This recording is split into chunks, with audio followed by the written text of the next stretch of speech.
Welcome to my channel. Listen to my stories every day. Comment, like and subscribe to my channel. Enjoy listening. I was sitting at my computer doing some work when my phone rang. It was an unfamiliar number. I hesitated for a moment, debating whether to answer it or let it go to voicemail. Curiosity won out, and I picked up the call. "Hello. Your wife is cheating on you," came a male voice, husky and confident. I was stunned into silence, my mind racing. Who was this? What kind of sick joke was he playing? I hung up without saying a word, my heart pounding in my chest. The words echoed in my mind, refusing to fade away. I tried to shake off the unease, telling myself it was probably a prank. But as I resumed my work, I couldn't focus. The thought gnawed at me, casting a dark shadow over my thoughts. An hour later, my phone rang again. The same number. "Hello." I answered, my voice shaky. "She's with him right now," the voice said. "They're at the hotel on Maple Street. Room 215. I hung up again, feeling a mix of anger and fear. This was absurd. I had no reason to believe this stranger. But the seed of doubt had been planted. I needed proof, but there was none. The calls kept coming, each one more detailed and graphic than the last. The man's descriptions of their intimate relationship were too vivid, too specific. I couldn't ignore them any longer. The final straw came one night when the caller described the lingerie I had bought for Andrea's birthday. It was too personal, too real. I decided to follow up. That evening, I told Andrea I had to work late. She smiled, kissed me, and said she'd have dinner waiting. As I left the house, my mind was a whirlwind of suspicion and dread. I drove to the hotel on Maple Street, my hands gripping the steering wheel so tightly my knuckles turned white. I parked across the street and waited. My heart raced as I watched the entrance, praying I'd be wrong. After what felt like an eternity, I saw her. Andrea, my beautiful wife, stepping out of a taxi and walking into the hotel. My stomach churned. I felt like I was going to be sick. I waited a few minutes, then followed her inside. The hotel lobby was quiet, the receptionist barely glancing up as I walked past. I took the stairs to the second floor, each step heavy with dread. Room 215. I stood outside the door, my heart pounding in my ears. I could hear voices inside, muffled but unmistakable. Summoning every ounce of courage, I knocked on the door. The voices stopped, and I heard footsteps approaching. The door opened, revealing a man I had never seen before. Tall, handsome, and smug. Behind him, Andrea stood frozen, her face pale. "Who are you?" the man asked, his tone arrogant. "I'm her husband," I said, my voice trembling with rage. Andrea's eyes widened in horror. "Ethan, please, let me explain." I pushed past the man, entering the room. The sight that greeted me confirmed my worst fears. The bed was unmade, clothes strewn across the floor. The air was thick with the scent of betrayal. "There's nothing to explain," I said, my voice cold. "I trusted you, Andrea." Tears welled up in her eyes, but I felt no pity. My mind was already racing ahead, formulating a plan. I couldn't forgive her, and I wouldn't. My revenge would be brutal.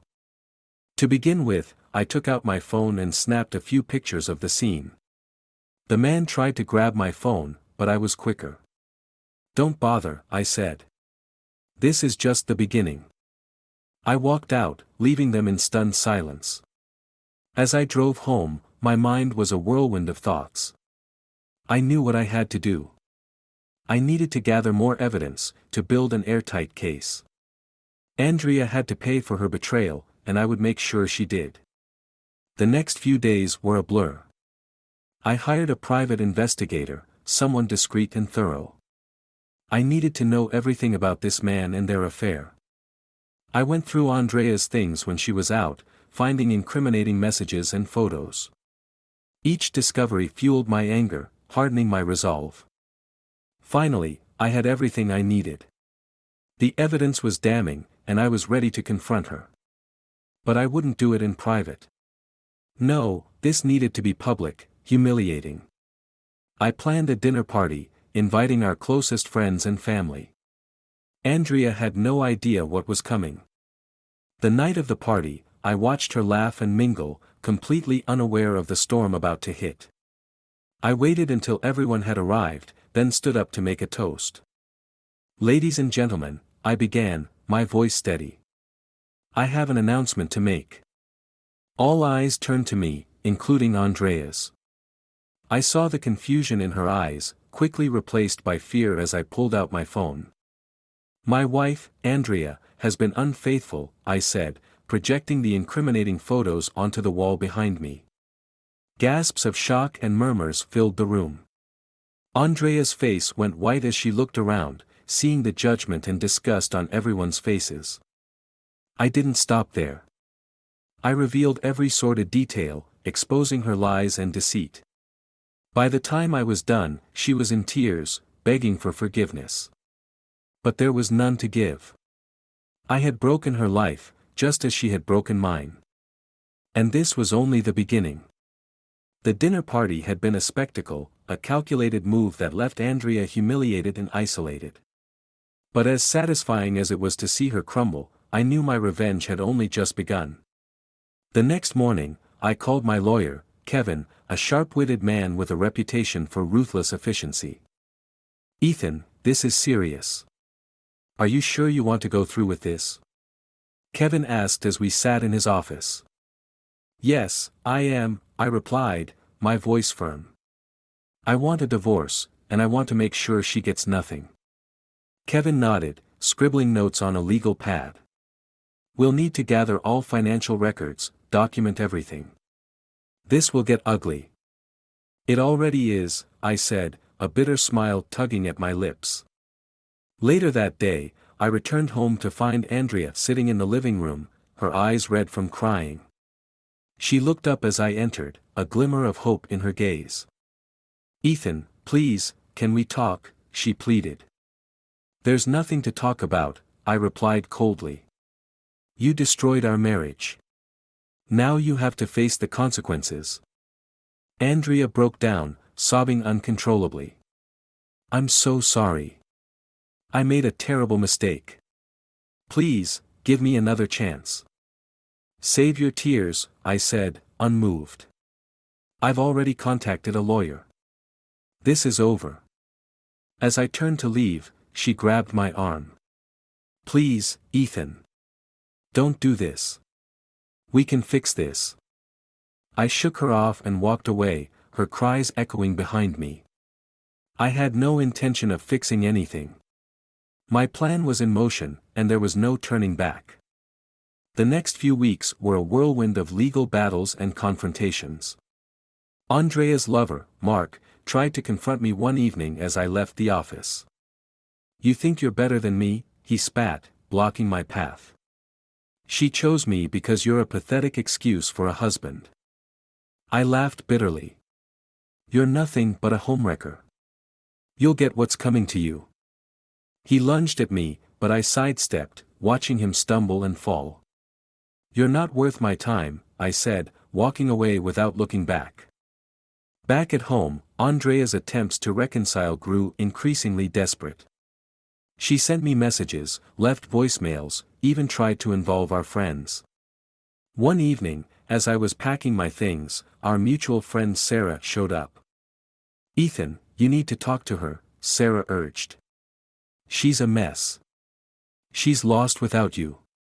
"She should have thought about that before she cheated," I snapped. "I'm done talking." Sarah sighed, clearly torn. "You were so good together.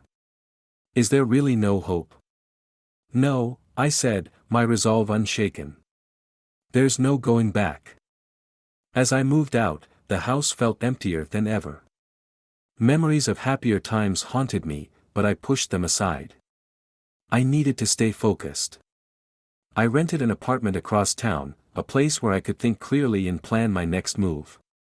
One evening, Kevin called me with news. "We've hit a snag," he said. "Andrea's fighting back, and she's got a decent lawyer." "Let them try," I replied. "I have enough evidence to bury her." Kevin chuckled. "I like your confidence. We'll push harder." But as determined as I was, doubts began to creep in. Had I gone too far? Was there a chance I was destroying both our lives for nothing? One night, as I lay in my new apartment, I received another call from the unknown number. "She's still seeing him," the voice said, smug and mocking. "They're at it right now." Anger flared within me. "Who the hell are you?" I demanded. "Why are you doing this?" The line went dead, leaving me seething with unanswered questions. I needed to know who this man was and why he was so invested in ruining my life. My mind raced with possibilities, each more sinister than the last. The next day, I hired a private investigator, a grizzled veteran named Hank, to uncover the caller's identity. "I'll find him," Hank assured me. "No one makes those kinds of calls without leaving a trail." As days turned into weeks, Hank's investigation uncovered shocking details. The caller was someone close to Mark, a jealous colleague who had been spying on them for months. He had recorded their conversations, taken photos, and even hacked into their emails. Armed with this new information, I confronted Mark again, this time at his workplace. "Your friend has been watching you," I said, tossing a stack of photos on his desk. Mark's face paled as he flipped through the images. "What the hell is this?" "Proof," I said. "Proof that you're not just a cheater, but an idiot too." He lunged at me again, but this time I was ready. I blocked his punch and shoved him against the wall. "Stay away from Andrea," I warned. "Or I'll make sure everyone knows what a pathetic loser you are." Leaving his office, I felt a surge of satisfaction. The pieces were falling into place, and my plan was nearing completion. But as I drove home, a nagging doubt persisted. Was I really doing the right thing? Or was I letting my anger consume me? Back at my apartment, I received another call from the unknown number. "You're close," the voice said. "But there's more to the story." "What do you mean?" I demanded, but the line went dead again. Frustrated, I turned to Hank. "Keep digging," I instructed. "I need to know everything." As the investigation continued, more secrets surfaced. Mark wasn't the only one Andrea had been seeing. There were others, each one more shocking than the last. The extent of her betrayal was staggering, and my resolve hardened. It was time to take the final step in my plan. I gathered all the evidence, every photo, every message, and prepared to expose her to the world. This wouldn't just be a divorce, it would be a public humiliation she would never recover from. The night before the final confrontation, I sat alone, contemplating my next move. My phone buzzed with a message from Sarah. "Ethan, are you sure about this? Revenge won't bring you peace." I stared at the screen, torn between anger and doubt. But I knew there was no turning back. Andrea had destroyed our life, and now it was my turn to destroy hers. To begin with, I would release the evidence to her colleagues, ensuring her professional reputation was shattered. Then, I would make sure our friends knew the truth, isolating her completely. And finally, I would take every legal measure to strip her of everything she held dear. As I hit send on the first batch of photos, a sense of grim satisfaction washed over me. The wheels were in motion, and there was no stopping now. Andrea's life was about to crumble, and I would be there to watch every agonizing moment. The intrigue of the main plot thickened, and as I prepared for the next phase, I knew there were still secrets to uncover, and more actions to take. The morning after sending the first batch of photos, I wake up to a flurry of messages. My phone is vibrating incessantly with texts and voicemails. I scroll through them, seeing a mix of shock, support, and condemnation. Friends and colleagues alike are in disbelief over the revelations about Andrea. I feel a dark satisfaction knowing my plan is working. At the same time, I know I can't let my guard down. There's still more to do. I call Hank, my private investigator, to check on his progress. Hank, what do you have for me? I ask, my voice tight with anticipation. Ethan, I've uncovered more about Mark's colleague, the guy who's been calling you. His name is Derek. He's got a history of this kind of thing, meddling in other people's affairs, blackmail, the works, Hank explains. Derek, huh? Interesting. I need to know everything about him. I want to use him to my advantage, I say. I'm on it, Hank replies before hanging up. I decide to pay Andrea a visit. She's still living in our house, while I've been staying in the apartment. I need to see her reaction firsthand. As I pull up to the house, I see her car in the driveway. Taking a deep breath, I walk up to the front door and let myself in. Andrea is in the kitchen, looking haggard and worn out. Her eyes widen when she sees me. Ethan, what are you doing here? She asks, her voice trembling. I came to see how you're holding up, I reply, keeping my tone neutral. She laughs bitterly. How do you think I'm holding up? You've destroyed my life. You destroyed it yourself when you decided to cheat, I snap back. I'm just making sure everyone knows the truth. Tears fill her eyes. I made a mistake, Ethan. A terrible mistake. But do you really have to ruin me like this? Yes, I say coldly. You deserve it. Before she can respond, my phone rings. It's Hank. Ethan, I've got something. Derek is willing to meet with you. He wants to cut a deal. I smile grimly. Tell him I'm on my way. I turn to Andrea. This isn't over yet. You'll be hearing from my lawyer soon. Leaving her sobbing in the kitchen, I head to the address Hank gave me for the meeting with Derek. It's a seedy bar on the outskirts of town. I enter, scanning the room until I spot a man sitting alone in a corner booth. He's average height, with a wiry build and a shifty look in his eyes. This must be Derek. I approach him and sit down without a word. He looks up, a sly grin spreading across his face.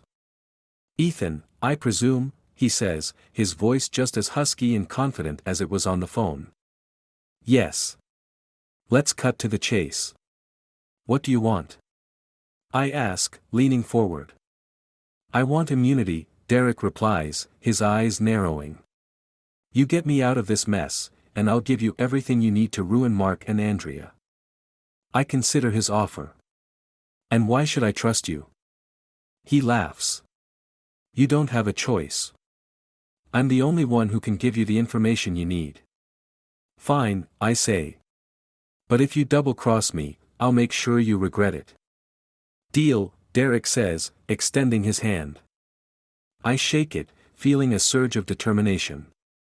This is the break I need to take my plan to the next level.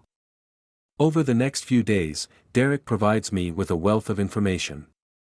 Emails, photos, recordings, everything I need to utterly destroy Andrea and Mark. I compile the evidence, ready to unleash it at the perfect moment. One evening, I get a call from Kevin, my lawyer. Ethan, we need to talk. Andrea's lawyer is pushing for a settlement. They're offering to split everything 50-50 if you agree to drop the public smear campaign. I laugh. No way. I want her to suffer. I want everyone to see what she's done. Ethan, I understand, but think about the long-term consequences. This could get very messy, Kevin warns. I don't care. I'm in too deep to back out now, I say, my resolve unshaken. Alright, but be prepared for a fight, Kevin says before hanging up. As I prepare for the final confrontation, I receive a text from Sarah, our mutual friend. Ethan, please, can we meet? I need to talk to you about Andrea. I agree to meet her at a cafe the next day. When I arrive, Sarah is already there, looking worried. Ethan, this has gone too far, she says as soon as I sit down. Andrea is falling apart.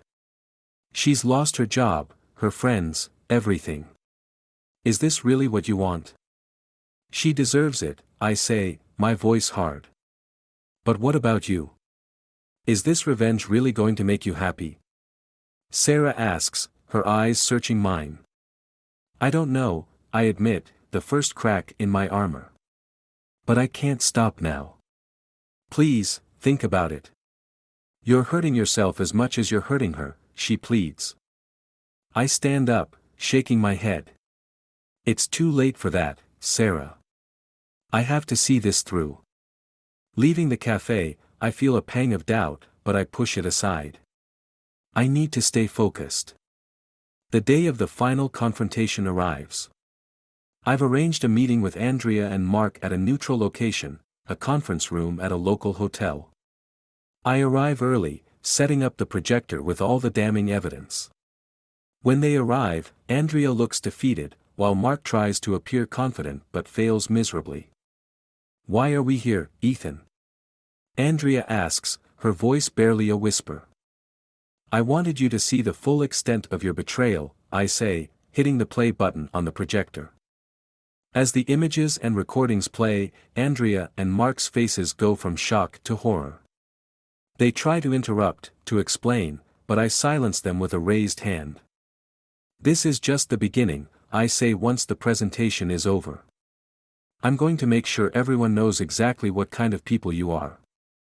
Mark stands up, anger flashing in his eyes. You can't do this, Ethan. You'll destroy yourself in the process. Maybe, I say, a cold smile on my lips. But it'll be worth it. As I leave the hotel, I feel a strange mix of satisfaction and emptiness. I've won, but at what cost? The intrigue of the main plot thickens, and I know there are still secrets to uncover, more actions to take. The final confrontation at the hotel had left Andrea and Mark reeling. Their lives were in shambles, and I had played my part perfectly. But as I drove back to my apartment, I couldn't shake the nagging feeling that something was still off. I had all the pieces, yet the picture didn't seem complete. A few days later, I received an unexpected call from Hank, my private investigator. Ethan, we need to meet. I've uncovered something you need to see. Curiosity piqued, I agreed to meet him at a diner on the edge of town. Hank was already there when I arrived, a grim expression on his face. What is it? I asked as I slid into the booth. Ethan, I've been digging deeper, and I found something you need to know. It's about Derek. Derek? What about him? I asked, confusion marring my features. Hank handed me a folder. He's not just some disgruntled colleague. He has a history with Andrea. I opened the folder and scanned the contents. My heart sank as I read the detailed report. Derek and Andrea had been involved years ago, long before she met me. They had a tumultuous relationship, ending with Derek being arrested for stalking and harassment. It seemed Derek had never truly let go. I looked up at Hank, my mind racing. So, he's been doing this out of revenge? Hank nodded. He wanted to destroy her life, and you were the perfect tool. He knew you'd take the bait. Anger surged through me. I had been manipulated, my actions serving someone else's vendetta. I clenched my fists, feeling the weight of my choices. Where is Derek now? He's still around, keeping a low profile. I have his address, Hank replied, sliding a piece of paper across the table. Thanks, Hank. I'll take it from here, I said, pocketing the address. Later that evening, I found myself parked outside Derek's apartment. The anger that had been simmering now boiled over. I needed answers. Marching up to his door, I pounded on it until he answered. Derek opened the door, his expression shifting from surprise to smugness. Ethan, what a surprise. Come in. I stepped inside, my eyes locking onto his. You used me, Derek. Why? He shrugged, unbothered. Andrea ruined my life. I wanted to ruin hers. You were just a means to an end. You manipulated me into destroying my own life too, I snapped. I won't let you get away with this. Derek laughed. What are you going to do? Expose me? Go ahead. I have nothing left to lose. At that moment, something in me snapped. I lunged at him, fury driving my actions. We grappled, the apartment's sparse furnishings becoming collateral damage. Derek fought back, but I had the upper hand. Pinning him against the wall, I snarled, "You're going to confess everything, or I'll make sure you regret ever crossing me." Derek's eyes widened in fear. All right. I'll confess. Just let me go." Releasing him, I stepped back, my breath coming in heavy pants. "Start talking." Derek took a deep breath, rubbing his neck where I had pinned him. "I recorded everything. Our conversations, the calls I made to you. It's all on my computer." "Show me," I demanded. Derek led me to his desk and pulled up a series of audio files. As he played them, the pieces finally fell into place. He had orchestrated the entire affair, using me as his pawn to get back at Andrea. The depth of his manipulation was staggering. I copied the files onto a USB drive and left without another word. As I drove home, I contemplated my next move. The evidence was damning, but I needed to think carefully about how to use it. Exposing Derek would clear my name, but it wouldn't undo the damage already done. The next day, I called Kevin, my lawyer. "Kevin, I need your help. I have new evidence that changes everything." We met at his office, and I laid out the recordings for him. Kevin listened intently, a thoughtful expression on his face. "This is incredible, Ethan. We can use this to not only discredit Derek but also to mitigate the fallout for you and Andrea." "I don't care about mitigating," I said. "I want justice." Kevin nodded. "We'll get it. But first, we need to approach this strategically." Over the next few days, Kevin and I worked tirelessly, preparing a case against Derek. We compiled all the evidence, ready to present it to the authorities. Meanwhile, I reached out to Andrea, asking her to meet me. When we met at a quiet park, Andrea looked weary but curious. "Ethan, what's this about?" "I need to show you something," I said, handing her the USB drive. "It's all there. Derek manipulated everything. He used me to get back at you." Andrea listened to the recordings, her expression shifting from shock to sorrow. "I can't believe this. I knew he was obsessed, but I never thought he'd go this far." "I'm sorry, Andrea," I said, the weight of my actions pressing down on me.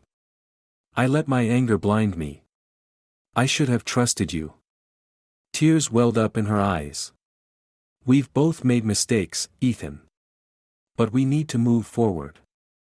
Together, we presented the evidence to the police, who promptly arrested Derek for his crimes.